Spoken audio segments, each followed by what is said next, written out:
Hi everybody, welcome to Brelsford Family Homestead. I'm Darcy. Today we're going to make dinner together. We are going to be making meatballs with turkey. Recently, well, a little while back, I found a recipe for garlic parmesan chicken meatloafs and it went over really well. So I decided to try them as meatballs and that went over even better. I'm always looking for something that I can cook that my whole family will like. I'm sure some of you have that problem as well.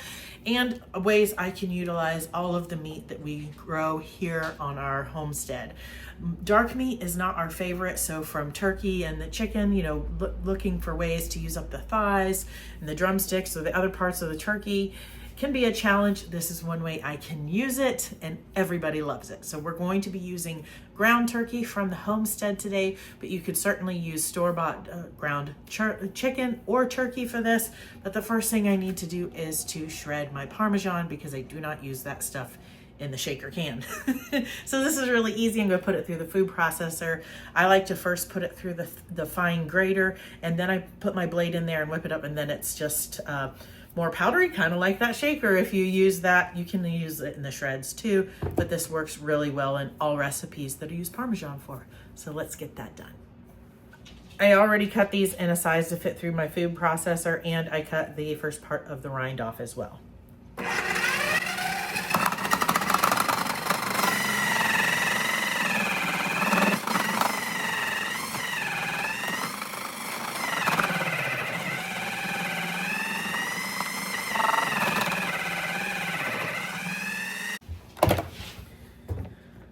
Okay, now I'm gonna switch over to the blade, but because I did do 2 blocks, I'm probably gonna have to take some of this out to fit the blade in there, and I am gonna put that in there with the blade as well.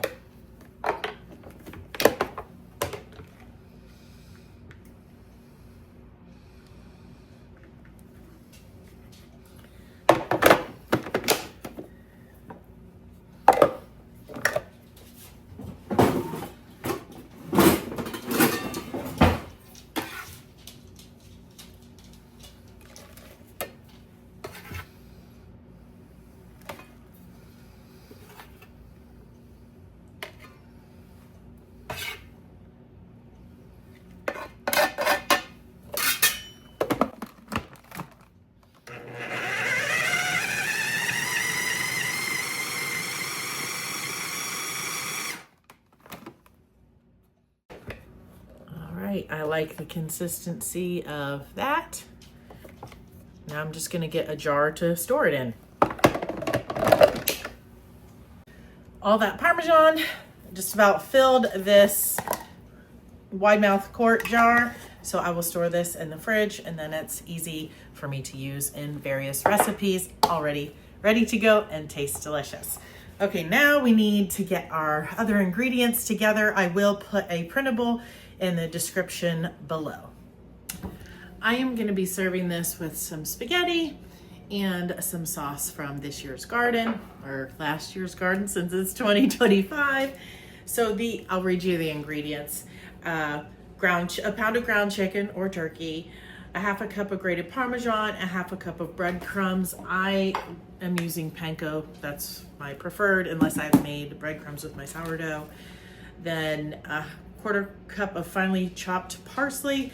I just use a little bit of dried parsley because I don't have any fresh on hand, and a lot of times, unless it's the middle of garden season, I don't. 3 cloves of garlic minced, a beaten egg, a teaspoon of dried oregano, a half a teaspoon of salt, a quarter teaspoon black pepper, a quarter cup of milk, 2 tablespoons olive oil, and optional, a quarter cup grated mozzarella, but I use Monterey Jack, so whichever you prefer. So we're gonna mix everything minus the oil and the milk right now. And actually I always mix all of my things and then add the breadcrumbs, because for me a lot of times, like especially the panko, they get kind of all clogged up with the eggs and gummy and then they don't do what I want them to do and have the same texture. So I've already got my turkey thawed out here. The oven is preheated at 375 degrees already because these are made in the oven. I'm gonna need to mince some garlic. I guess I can show you some of the little tools and stuff that I use in the kitchen. This is one of my favorite whisks for beating up the eggs. It's so simple. called a French whisk. My mom always had one of these, and so I recently went and visited her, and we went shopping in some Amish areas, and I saw it and I had to buy it. Voila. Voila. Actually, it's voila. All right, we need, oh, I don't have salt. Let me grab salt and pepper.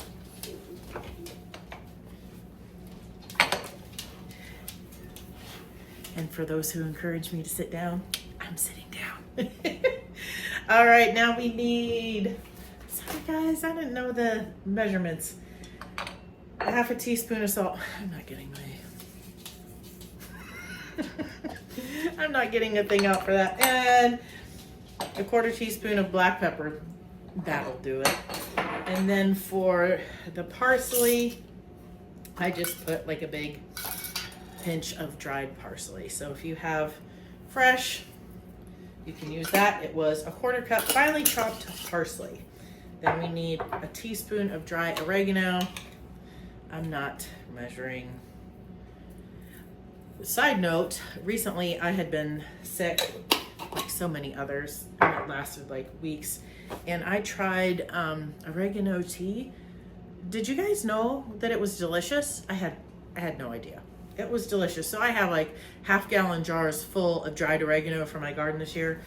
So I'm so glad. I really enjoyed the oregano tea. I used some local raw honey, my next door neighbor's honey, and then I used some ginger that I had preserved with you guys recently for tea, and that was really nice and it was helpful. So this is my little garlic peeler doohickey. I like it. You just stick it in there and roll it, and it will get those skins right off of there. So we need, how many do we need? 3 cloves of minced garlic. I'm making a bit of a mess here. I am sitting down, but this is not what I'm used to. So it feels a little bit awkward, I guess, is what I would say. Oh, I didn't push that one hard enough. Okay. Well, my apron caught it. I guess that's a good part about sitting down. All right, I have, my favorite garlic mincer is this. It's by OXO. I have had this one quite a number of years. It is a replacement because we put the other one in the dishwasher a bunch of times, and then these were slipping off. But I mean, the first one I got when we got married, and we've been married for this year will be 17 years. So, and I think that I'd have to check, but I think I bought this one 2 years ago. I'm not 100% sure. So, I mean, it lasted a long time, and I don't think it claims to be dishwasher safe, and it worked. So I love this compared to other ones that I've used where it has a piece that like swings and you have to get it into the hole to mince it. I really don't like those at all. They're not as easy to use as this. This one cleans really easily too. So this is not sponsored. I'm just sharing the things I have here that I use all the time. All right, so what are we still missing? We do not need garlic peels in there. Okay, Parmesan. We need a half a cup of Parmesan. Let's see if we can do this without making a mess. What do you think?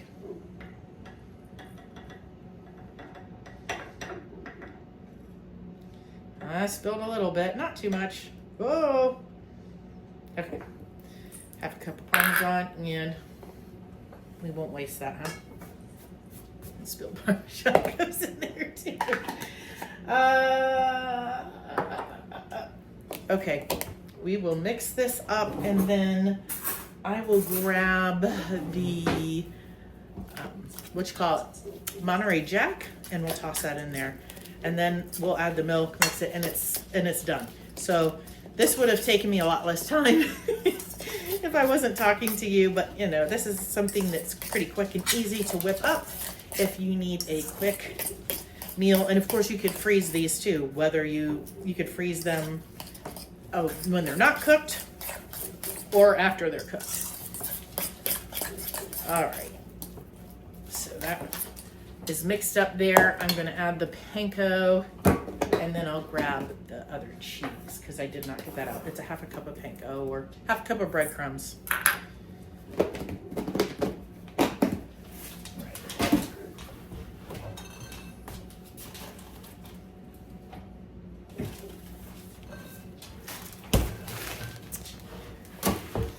All right, we need a 1/4 cup of this. This is Monterey Jack that I shred a couple days ago. Something like that.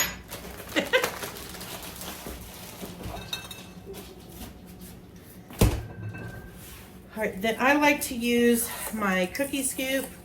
Let me sit back down to form the meatballs. And what I usually do is scoop them all out onto the tray first and then go back through and roll them in my hands. Just make sure that that is really mixed up well.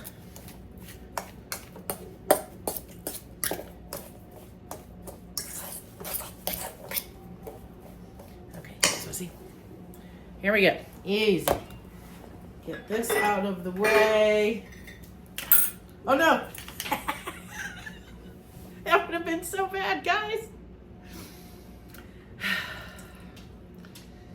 Milk.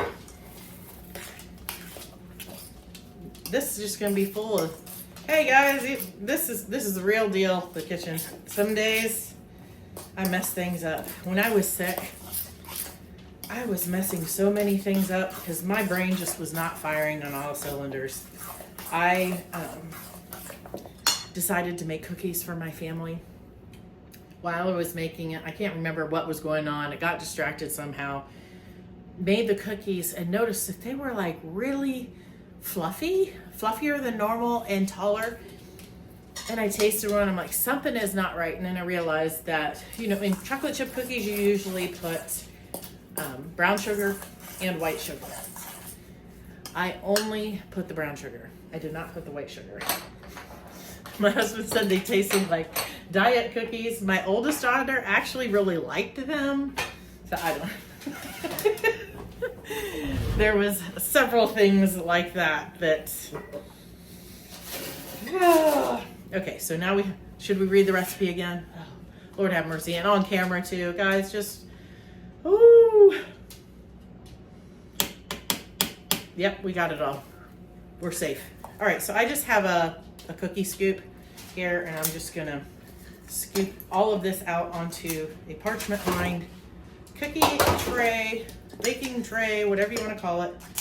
And when it's done, I'm gonna go through and kind of just roll them up in my hands, and then we'll pop them in the oven. And these are gonna cook for 15 to 20 minutes. You might want to take the temperature of them before you take them out. And if you want to, you can turn them on and broil the end there if you kind of want to brown them a little bit more or something. So I will get these all scooped out, and then I'll bring you back and show you how I roll it, and then we'll put it in the oven, and then dinner is done. Easy, easy, and it's really good, especially for my picky eater. If you guys have some great recipes that you'd like to share, could you leave them in the comments or email me? My email's in the description below.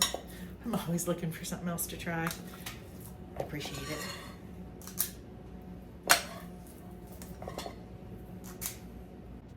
All right, these are a little bit sticky, so your hands will be a mess. But just roll them like that, like you would any other thing. They are all uniform size, which is why I use that cookie scoop. Okay, I got these all rolled out. I'm gonna get them in the oven.